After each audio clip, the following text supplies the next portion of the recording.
وکړه.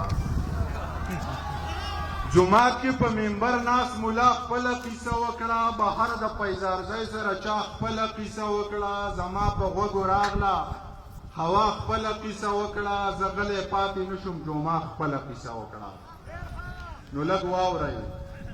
مولا پکې د مستو مستو هورو ذکر وکړو، یو شیخ پکې د خپل باغ د کجورو ذکر وکړو، خواره ته د کونډو او مجبورو ذکر وکړو، جمعه پکې په تش لاس د انګورو ذکر وکړو. نو خبر یې د ټولو نه اول وشوې په ما پسې کنځلې، بیا غلې پټې پټې په مولا پسې کنځلې، سپورزل په ښکلو وکړې په هوا پسې کنځلې، یو دې لیوني ونه کړې په چا پسې کنځلې. نو ستا خیال دی یو زه پکې د امن او د مینې په مسلک یم، د عدم تشدد په فلسفه باندې ښه کلک یم، خلاف د جنګ جګړې بم بارود او د ټوپک یم، پښتون یم د دې خلکو د لوبو چنچڼک یم. نو ته ګوره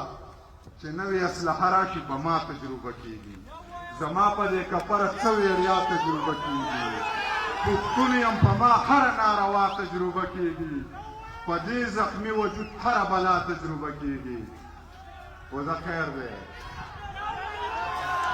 یو زه پکې د امن او د مینې په مسلک یم، د عدم تشدد په فلسفه باندې ښه کلک یم، خلاف د جنګ جګړې بم بارود او د ټوپک یم، پښتون یم د دې خلکو د لوبو چنچڼک یم. نو ته ګوره چې نوې اسلحه راشي په ما تجربه کېږي،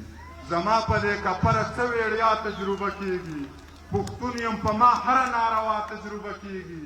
په دې زخمي وجود هره بلا تجربه کېږي. خو زه خیر دی زما به په رګونو کې سړه وینه وچېږي، دا زړه به مې یو وارې بغاوت ته تیارېږي،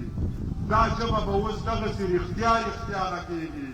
که څوک پرې خفه کېږي او که څوک پرې خوشحالېږي، دا ژبه به